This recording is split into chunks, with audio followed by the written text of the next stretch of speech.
안녕하세요. HR 레시피 강민성 노무사 장래성 노무사입니다. 네, 장 노무사님 저희도 오랜만에 좀 영상을 찍는데 네. 오늘의 주제는 무엇일까요? 연봉을 공개하는 거, 이게 과연 회사에 필요한 건지 그런 거에 대해서 알아보도록 하겠습니다. 연봉 공개. 네. 제가 요즘에 규정 정비하고 있지 않습니까? 네. 근데 이제 근로계약서를 보면 하나같이 연봉을 절대 타인에게 누설하지 않는다라는 내용이 있거든요. 맞아요. 근데 이거를 공개하는 거에 대한 내용을 촬영하는 거죠. 네. 우리나라 같은 경우는 연봉이 굉장히 비밀로 되어 있지 않나요? 네. 우리나라는 기본적으로 연봉 비밀주의가 원칙입니다. 그래서 내 연봉을 타인에게 말한다든지 아니면은 타인의 연봉을 뭐 술자리 같은 데서 알았더라도 그거를 또 다른 사람한테 말하면 그게 이제 프라이버시 침해가 되는데요. 최근 한 그 취업 플랫폼 유튜버가 연봉을 막 길거리에서 묻고 다니는 거예요. 봤습니다. 예, 제목도 솔직히 연봉 얼마 받으세요? 이러면서 굉장히 공손한 자세로 사람들한테 묻고 다니는데요.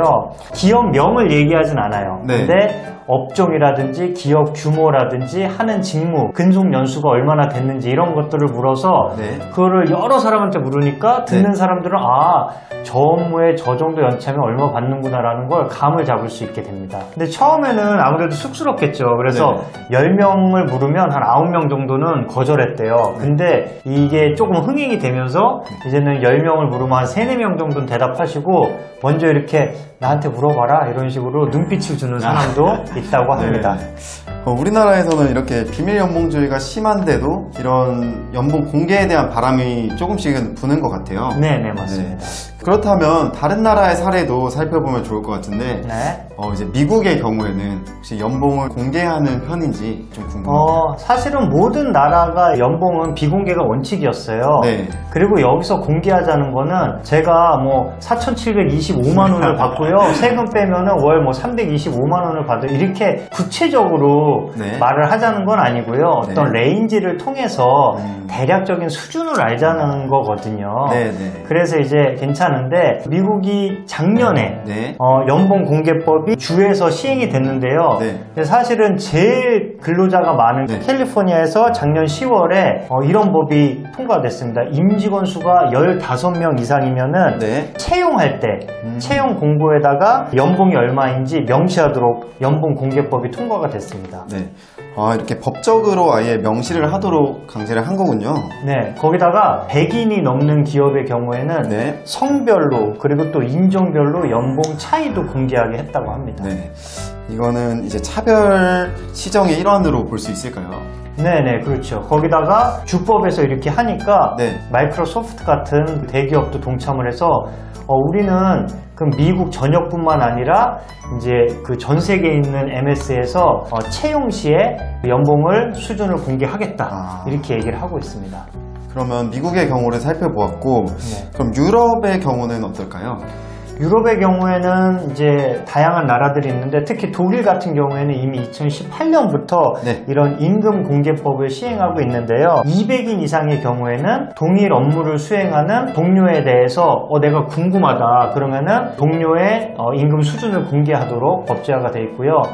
400인 이상 기업은 그런 그 동료의 연봉을 공개하는 건 물론이고 매년 정기적으로 우리가 동일노동 동일임금 원칙을 지키고 있다는 정기 보고서를 이제 나라에 제출을 해야 된다고 합니다. 그러면 혹시 유럽에도 여러 나라가 있을 텐데 프랑스의 경우는 어떨까요?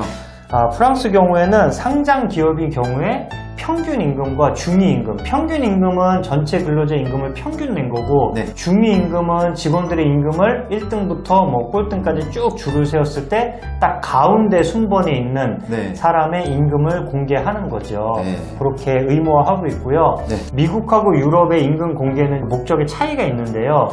미국은 워낙에 요새 이직이 많잖아요. 대이직 시대. 라는 말도 있는데요. 그러다 보니까 이제 구직자들이 새롭게 기업에 입사할 때 객관적으로 기업의 정보를 알고 취업을 할 수 있게 하는 거죠. 우리나라 경우에도 예를 들어서 경력사원을 A 경력사원, B 경력사원을 뽑았는데 똑같이 대리 3년차로 입사를 하는데도 임금이 다르게 채용하는 경우가 있어요. 전 직장의 임금 수준이 다르다 뭐 이런 걸 이유로요. 그래서 미국 같은 경우에 그 구직자의 전 직장의 임금, 캘리포니아주에 한해서 임금을 못 물어보게 하고 있다고 합니다. 반면에 유럽의 경우에는 취지가 다른데요. 네. 동일 노동 동일 임금 원칙을 지키자 그래가지고 구직자가 아닌 직원들에 대해서 임금을 공개하는 것이고요. 네. 독일 같은 경우에 사실 유럽에서 조금 그 성별 임금 격차가 높은 수준이래요. 네. 그래서 이제 임금 격차 해소를 위한 방안이라고 볼 수 있습니다. 네, 이렇게 해외 사례들을 살펴보았는데요. 그럼 우리나라도 이러한 트렌드에 따라가야 된다고 생각을 하시는 건가요? 네, 저는 맞다고 보고요. 지금 고용노동부에서 제공하는 임금직무 정보 시스템이란 게 있긴 합니다. 네. 하지만 아무래도 기업들이 실제로 그거를 공개한 게 아니기 때문에 정확성이 좀 떨어지는 면이 있습니다. 좀 러프한 정보죠. 네. 그래서 좀 구체적인 정보가 필요하고요. 네. 사실 우리나라가 이제 임금 격차가 크기로 유명한데요. 네. 성별 임금 격차를 보면요 31%가 넘어요. 네. 그러면 OECD 평균이 12%인데 거의 2.5배가 넘는 수준이죠. 네. 그리고 더 큰 문제는 대기업과 중소기업 같은 일을 해도 61% 차이가 난다고 하니 네. 대기업이 예를 들어 100만 원을 받으면 똑같은 일을 하는 중소기업 직원은 40만 원을 받는 거예요. 네. 이거는 문제가 있다고 보여집니다. 네. 노동시장이 이중구조라는 말을 요즘 많이 쓰는데 이러한 것도 임금 공개를 통해서 해결될 수 있는 방안이 아닐까 싶습니다. 네. 네. 당장 공개하면 더 혼란이 가중될 수는 있어요. 네.